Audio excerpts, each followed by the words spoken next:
बिस्मिल्लाहिर्रहमानिर्रहीम इय्याका नअबुदु व इय्याका नस्तईन। अस्सलाम वालेकुम मेरे पाकिस्तानियों, आपको पता तो चल गया होगा कि रात आलिया हमज़ा आपा को गिरफ्तार कर लिया गया है उनके घर लाहौर से। आपा के घर 25-30 नामालूम अफराद सिविल वर्दियों में दाखिल होते हैं, आपा के घर तोड़ फोड़ करते हैं और आपा को गिरफ्तार करके एक नामालूम जगह पर मुंतकिल कर देते हैं।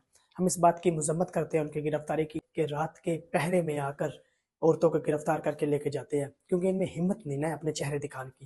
ये नामालूम अफराद है, इनमें इतनी हिम्मत नहीं होती कि किसी को फेस करे। आते हैं बुज़दिल की तरह रात के पहरे में गिरफ्तार करके लोगों को ले जाते हैं। लेकिन इंशाल्लाह आलिया आपा एक बहादुर खातून है। आलिया हमज़ा आपा को ना तो ये तोड़ सकेंगे, ना तो उनका सर अपने सामने झुका सकेंगे।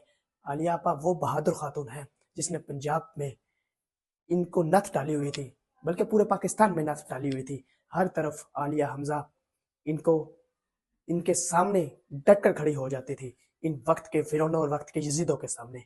इंशाल्लाह ये वक्त भी मुश्किल है, ये गुजर जाएगा। अल्लाह पाक आलिया आपा जिधर भी है, अल्लाह पाक आलिया आपा को अपनी हिफाजत में रखे। इंशाल्लाह मेरे कप्तान को भी अपनी हिफाजत में रखे। जैसे भी हालात रहेंगे, खान तेरे साथ रहेंगे। की आज़ादी की जो ये जंग है, ये इमरान खान के संग इस मुल्क की आज़ादी तक जारी रहेगी। पाकिस्तान जिंदाबाद, इमरान खान जिंदाबाद।